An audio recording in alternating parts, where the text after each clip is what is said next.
I want to give you my opinion about the situation that happened in Belfast, where you have a man being brutally attacked and having his eyes gouged out and his throat slit by some random guy on the street. So A, that never used to happen. That's never like a normal thing in basically Western society. Um, but let's say, Ireland. And, it is in other countries. And that's not a racial thing necessarily. We don't actually know.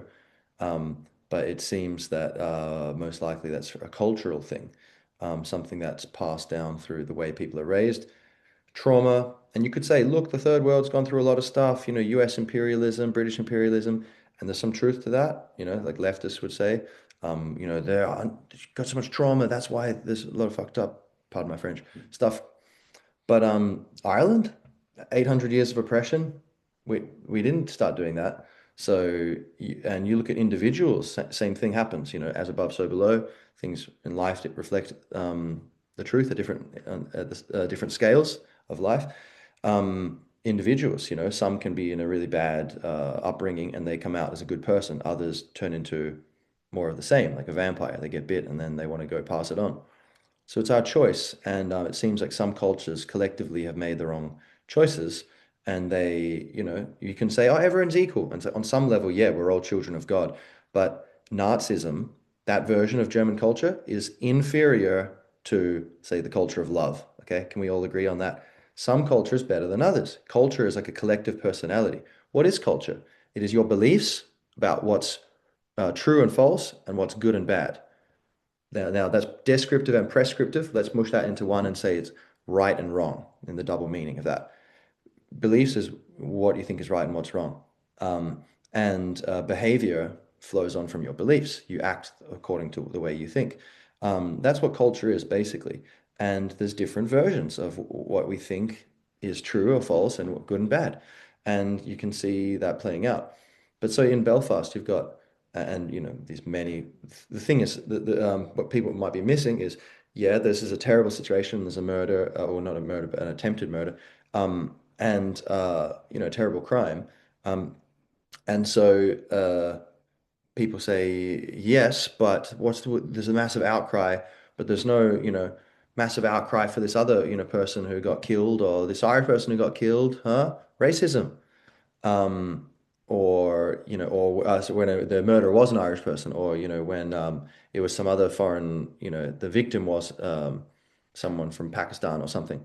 So there's two things there. One is that there's only half the thing because there's a picture. There's the individual case, which is terrible, but the thing is, it's not an isolated incident. It's a part of a pattern, right? This is happening. Crime rates have been skyrocketing across Europe, right, and the West, and so people in line with immigration. Okay, so that's the thing. There's a signal people are picking up. Some people can't articulate it properly, but people can feel it, and some people can articulate it. Is that this is not an isolated incident. This is one more crime in a long series of terrible things that have been happening. And that's what people are unhappy about. Now, on the other side of saying like, oh yeah, this Irish person killed another Irish person, you didn't care, so you're racist. Um, the thing is, it's terrible when Irish people kill Irish people also, but bringing like when people from outside of your community come in as guests and then commit crime, it is worse than if the native people of the household, let's say, some guest do it, So if a guest comes to your home, they have to behave better than your teenage son, right? It's just like they don't belong there, right? They have to be on their best performance. That's what you would do in someone else's country or someone else's home.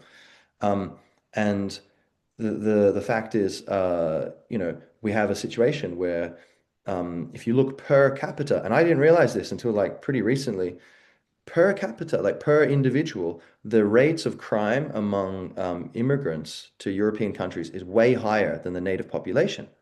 Now we can debate about why that is. Is that genetics, like some people would say, or is that culture, like the way people think and the patterns? Is that about, trauma and, emotional difficulties? We can talk about that. but it's the secondary conversation. The primary conversation is, is it real? Is it true that there is much higher rates of violent crime, rape, murder, assault, theft, trespass, fraud, deception, right?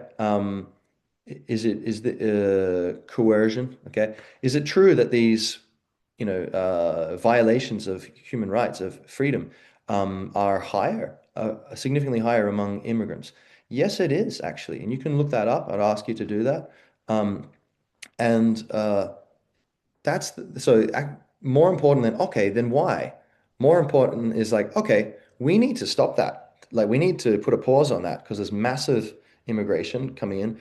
And especially, it does seem to be much more like, like the Japanese immigrants have like something like 1 in 500 chance compared to like Afghani or Af Algerians or something. There's certain countries where it seems to be like particularly high rates. And again, you can debate. I don't know exactly why that is, but it is a fact, and I've been able to figure that out. So the thing is, if people are coming into the country and they are committing crimes at a higher rate, individuals, like I teach English, right? So there can be an Algerian, there could be an Afghani, and I'll treat them like a human being and I'll see the best in them and I'll try to help them. But the thing is, in the back of my head, I know, oh, you're from a culture where there's a much higher rates of these things. So I see it as some sort of challenge. I don't understand what the cause is. I don't judge the individual, but if I was in charge, I would not be letting, like, yeah, come in at the same rates as everyone. I'd be like, well, okay, you're from a culture where there's evidence of this, so I don't want to judge the individual, but we have to take precautions and notice the patterns, and so we'd have to be extra careful. And in general, I think the benefits of immigration, of this, extra, cross-pollination of cultures and stuff, you can get that from a teeny tiny amount of immigrants. So I think we've got that already. What would actually be much more enriching for diversity in Europe, diversity of culture, protecting the native diversity of culture, would be to just stop immigration, and say, okay, if you're marrying someone, then yeah, you're allowed in, perhaps, right?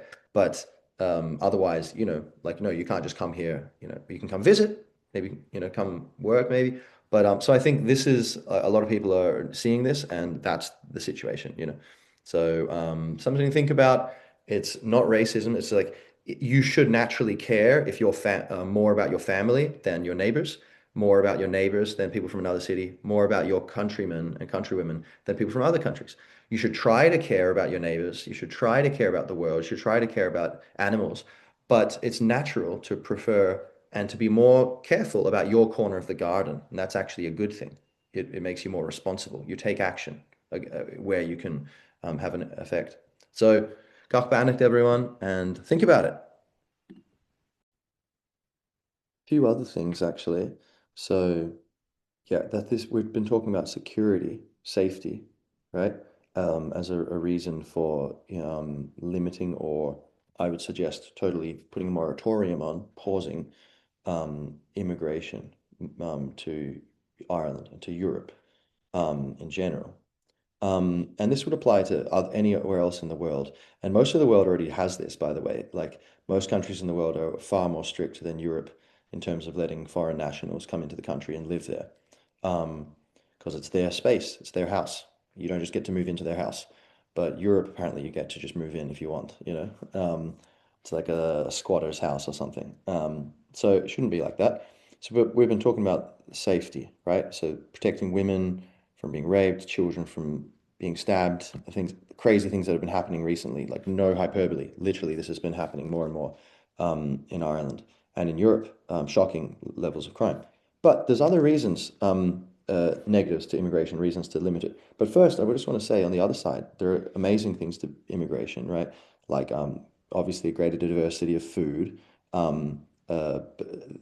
diversity of just ideas, people sharing ideas, being able to like learn from each other, like say, I have been inspired. And but the thing is, it's not enough to justify it, but just to mention these things. I've been very inspired by like Korean and Japanese and Chinese like culture. Like they're so hardworking. It's not some stereotype. Like I teach English. I've taught hundreds, if not thousands, of these people, and it's really amazing. They work so hard, and it's really admirable. And I've tried to take that on. So this is cultural exchange. But then also I'll be like making jokes and stuff and like saying crazy stuff. And these like teenage Korean boys are looking at me like, oh my God, how can he say that? And I think there's a kind of, two-way communication or education going on there where I am opening up their minds, you know? And yeah, the conversations I have in my classes, it's so amazing. People from all these different countries, could be Ukrainians and Russians next to each other talking, and it's amazing, like the kind of exchanges you can have, and it's very healing for the world. But here's the thing, you can have that while people are traveling. You can have that while, you're traveling abroad or they're traveling to your country. You can also have that through movies and through, TV shows. You can have it through the internet. You can talk to people on the internet. You can have debates and stuff online. You can have people who come to study and then they go back, and so there's all these ways where we can be, we don't need, people can come into your house and have a conversation over the dinner table and then leave the house. They don't need to stay in the house, It's not the only way to do it. So um, but just one more final thing on the pros of immigration there. It's so like, there's so many cool people in Ireland who are immigrants. My wife is one, right? So she's from the Czech Republic, right? Um, and so I'm not like anti-immigrant or something. And you could say I'm an immigrant. I am in a way. I'm a native in that I'm like 100% genetically Irish and I speak a bit of Irish. I'm learning. Táimid Eallam and Teanga.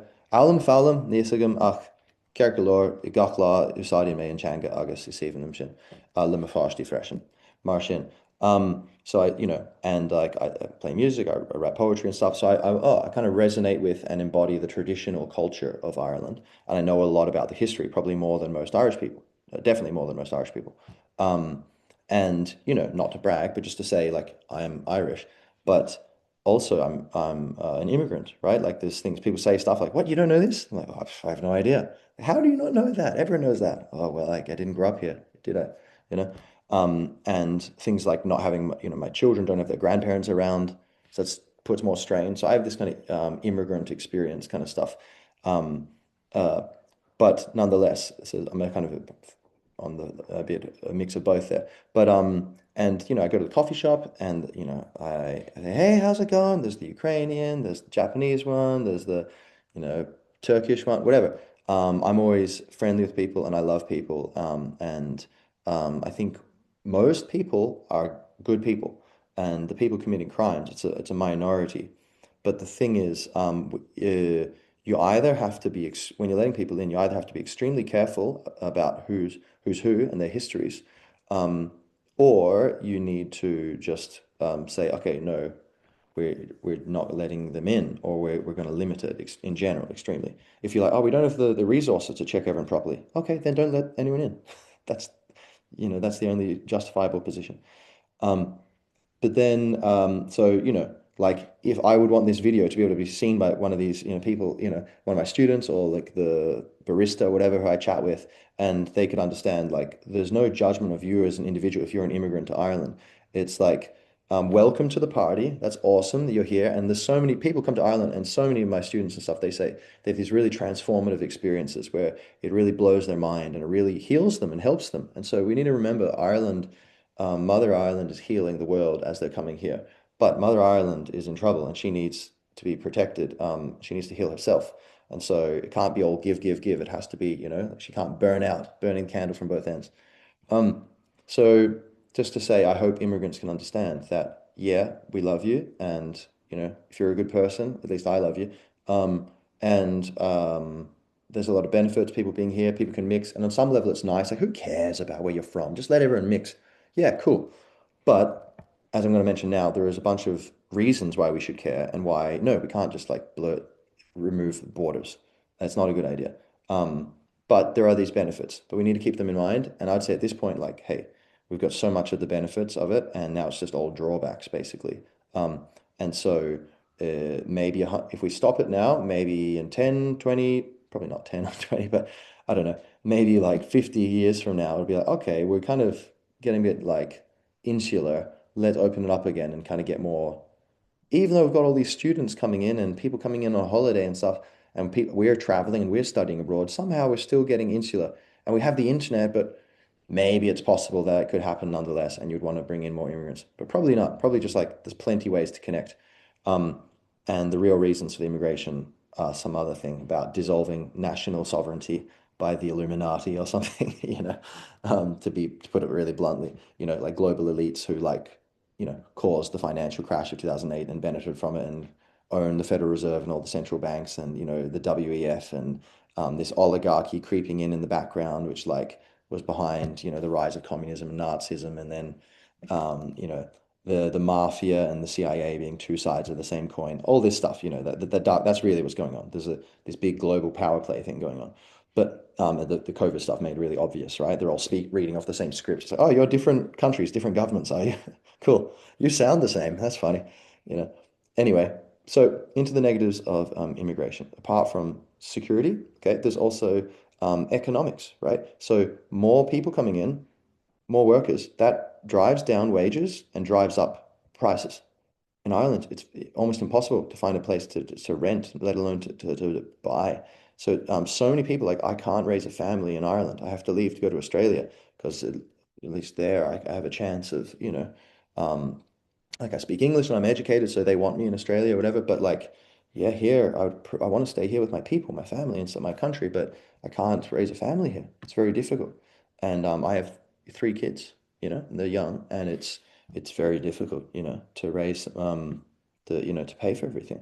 Um, and it would be easier if there wasn't this massive immigration, like there'd be fewer people competing for jobs and fewer people bidding up prices, especially with like the US corporations and stuff paying like almost nothing in tax, Ireland being like a tax haven.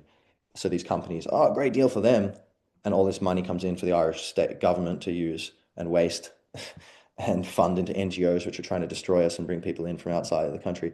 But all these people that, the tech industry and stuff and these big work employees for these multinationals who are paying like breadcrumbs tax, they all get these massive salaries and they're buying stuff in the economy. And so that drives up prices. So in Ireland, you got this two-tier economy where normal people are just suffering. And it was meant to be like a rich country, but it's harder than ever. Well, it's been harder in the past, but harder than ever in a way because Ireland has never been under so much demographic threat. Like the possibility of the Irish people actually being expelled or becoming a minority in the country has never existed before. So people are terrified of that. And on top of that, there's just you have to run around circles all day to um, uh, make ends meet. And unlike the past, where maybe you did that, some people would have to do that, but they had a community. These days, we're more fragmented, so it's very lonely and difficult. And people are busy, people are addicted to their smartphones and stuff and other stuff. So that's one thing, economics there. And yeah, so and it's big business. That's why, the status quo loves it. Like, oh, lower wages, great, happy days, neo-feudalism, bring it on, and but so economically and the resources, your schools, hospitals, um, roads, public transport, it's a joke in Ireland, and it's under all this pressure because all these people are being brought in, people who didn't pay them and their parents and their grandparents didn't pay taxes to kind of build this system. They're just coming in and using it and putting pressure on it. In many cases, coming in and getting social welfare. This is another thing, massive amounts of social welfare. People coming in literally and jumping the queue and getting a free house, like happening a lot, whereas the native people, you're on a housing list for like 5 years, literally, or longer to get a house, and so, yeah, pretty crazy. Culture. So that's economics. We're also going to talk about culture. So let's see here. Before we talk about culture, let's say just like family, right? So immigration splits up families. This mass immigration is causing Irish people to be expelled from the country, basically. And so that's terrible for families. People can't see their kids. They're on the other side of the world, their grandkids, and vice versa. For them, the grandkids or the children seeing their parents, Like my parents are in Australia, so they went from Ireland to Australia, and then I moved back to Ireland. And it's yeah, it's difficult them being there, it'd be great if we're all together, physically. Um, but people coming into the country even, it's like, oh, immigration, it's good, let them come in from Iran or India or whatever. It's like there's that means there's like millions of parents in these countries who their children are disappearing, and they don't get to see their children or their grandchildren. and it's the brain drain also economically for these other countries. Having more higher skilled people flocking to the West, that's terrible for these home countries. The brain drain, where they train these people to be doctors or engineers and stuff, and then they just disappear. So it's not good either for their home countries.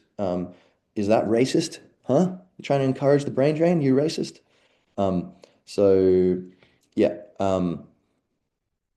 dislocating families, immigration's not ideal, right? Like it's better if people can kind of be with their people and over generations stay connected, help us kind of be wiser and, enjoy our lives more, have a bit more humanity and love. Um, but okay, culture. So bringing all these people in, for one thing, it risks mushing all the world together where you got this global monoculture where there's no, ironically, no diversity. It's better if, oh, you go to Japan, it's totally different. Go to India, totally different. Go to Ireland or France or Italy, and they're totally different. It's not all the same. Like, oh yeah, there's Mexicans and Brazilians and Chinese and and everything looks the same. And oh, cool, great, multiculturalism. Everything's the same. Boring, Like it's better if it's, more diverse, more interesting. Um, and also, it's preserving the past. There's a lot of things we've experienced and learned through the past, that heritage, which is being wiped out in these countries where, the traditional culture is being just mushed in with people from elsewhere and who don't understand or appreciate that traditional culture. And in general, just the social cohesion. People don't feel like we're one people anymore. So there's less focus on, okay, who are we? Where do we come from? It's more like, oh, well, it's kind of like you just do your own thing and make your own meaning. And, you know, we're all whatever now. We're all just the world now, you know? So, but specifically in Ireland, like Gaeilge, the traditional language, which the British Empire tried to exterminate and to a large extent did exterminate. A lot of how many words have been lost or meanings and proper pronunciations of things or because a lot of the literary elite were wiped out, genocided intentionally, the Druids and the bards and stuff. They would had headhunting, like the British were like, yep, bring me the head of any bard and I'll give you 500 quid or whatever. And the people who were like the poets and the musicians and the memory bank of the culture, terrible stuff, right? And we went through that, or not me personally, maybe in a past life, probably, but nonetheless, we, Ireland, whatever, the Irish people, which we are, by being born into, we are the inheritors of this, like, you know, um, uh, went through this, and they basically took the top off of the educated element of the Gaelic speaking society, and so you had the kind of the peasantry, more or less, were the people who still spoke it, and a remnant of the more educated people, but Irish, like how much did we lose there? That we don't even know anymore, words or books and stuff which are just gone. But even what has remained, Irish, it's under incredible threat. The Gaeltacht, like the number of children speaking in the Gaeltacht Irish and just daily speakers is shrinking. I was talking to some guy from the Gaels and he's like, oh no, we have a very strong culture. Everything's fine. But he's very left wing, I think. And it's like, and I was like, really? And I looked it up afterwards, after talking, I was like, what are you talking about, dude? It's like shrinking. Like, yeah, I was right. So head in the sand, and it's crazy. Like, I think the number of people in the Gaeltacht now is like the same as the number of Muslims in the country, right? So it's like seriously, we know, and they, native Irish Muslims, very small number, right? So this is basically, you could say, putting a religion aside. It's just that's a foreign group who are here. Why do we bring in a group of foreign people the same size as the remaining remnant of the traditional people and culture? Are we out of our minds, or are we under the thumb of some, tyrants in, hiding in the shadows? Um, but then, so culture, preserving Irish, right? And just, traditional music, the trad sessions, and just the way of people, the way, people, you go have a random conversation with some Irish guy at the bus stop. Usually it's got a different flavor to a random conversation with some Indian dude or some Brazilian or some Russian guy or some German person, and it's cool. They're all cool, but they're different, and just preserving that way of life, that way of seeing things, Um, so yes. Now, anything else? We've got culture, economics. Um, Yeah. Okay. So I think that's probably enough. But so you get the idea, right? There are these, like, we can be like, yeah, bring in all these people. But A, for economic reasons, it's really punishing to the native people. We can't take care of our own people. And we're going to bring in all these other people and give them freebies, which aren't being given to the native people. And that's not an exaggeration. That is 100%. Many things where, oh, preferential tax rates, or you can get a health card for free, or you can get a house and where native people can't, you know? And, you know, probably preferential treatment for jobs and stuff like, oh, yeah, okay, we need diversity. So yeah, you're from there, that's great, we'll bring you in. Da, da, da, da. Um, and so economics to culture to just like family, uh, and yeah, one final thing I'll say is just like kind of spiritually, Ireland, we have to heal. You know, we have a lot of things that have gone on, and we need to, and that's why one reason why I'm in Ireland is I feel like a great love for Ireland, and I feel a great gratitude, and sense of duty, like to my mother, you know, and Mother Ireland. And I want to help Ireland heal. And if I was just being selfish, maybe I'd be in Australia. I'd be like, well, yeah, I can make more money here and it's easier. But one thing, selfishly, I love Ireland. I feel better here. So that's, but also I do feel like immense satisfaction and happiness from playing a part in helping Ireland, learning the language, playing the music, you know, maybe loosening things up a bit from, you know, a bit too much like Catholic Church, God's great, love God, but you know, Catholic Church, a bit of too much tyrannical structure, in my opinion. You know, they need a big reform, but nonetheless, you know, like in Ireland, like a lot of that, there's a lot of stuff which came from that, which is negative, you know, and from the British Empire. Basically, the British Empire left, Catholic Church kind of took over, controlling, you know, to a large extent. Um, and sorry if that triggers people, but hey, it is true. We have to be real, right? And if you want to spread the movement, you got to be real. There's people who are like, oh, Catholic Church, they're crazy.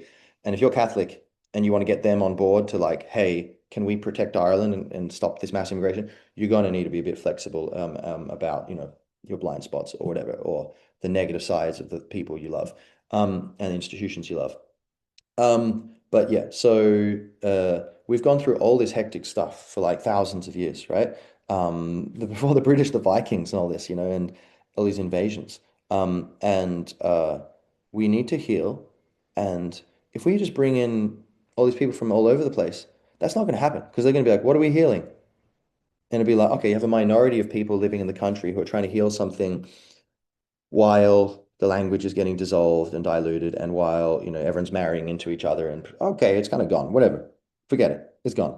But it's like we haven't, if we're just like, well, everyone wants, most Irish people just want to be Irish. They want to be able to enjoy an Irish feelings society, and other European countries, same thing. And it'll be other Asian or African countries, the same thing, right? If you know, if you could ask them, have a clear conversation with them, you know.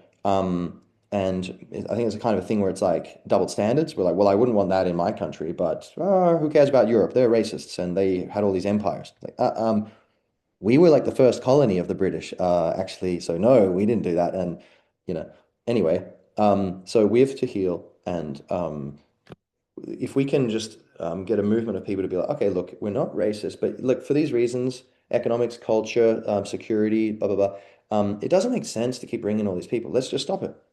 This is our country. We're allowed to stop it, right? You are our representatives, right? That's just a conspiracy theory that you're a bunch of like globalist banksters, you know, sharks in suits who are actually, you know, middlemen. You know, it's like the slave, normal people, and the government are just one rung up on the pyramid. Then above that's actually the banks and the corporations. They really control the government. 2008, anyone, you know, COVID-19, anyone? All these things for money, money, money. And then above that, you've got like the religions, potentially, you know, some would say. I don't know. But and you know, this kind of like, you know, dark elite or whatever, occultists, that some people would say. Now, food for thought. But you know, is that true, or do you work for us? Um, low-hanging fruit. Let's say, are you a bunch of gangsters, or do you work for us? You know, let's find out. Let's try to say, hey, we want to close the borders. Yeah, democracy. Thank you, and see what they do. And they're going to say, ah, well, no, we can't do that. And that's when we go, okay, peaceful, please, ideally. Revolution to protect ourselves, defend ourselves. Every being has no right to aggress upon others, to take away people's freedom through murder, assault, theft. rape, trespass, coercion, or deception. Seven deadly sins. Um, no one has the right to take away someone's freedom.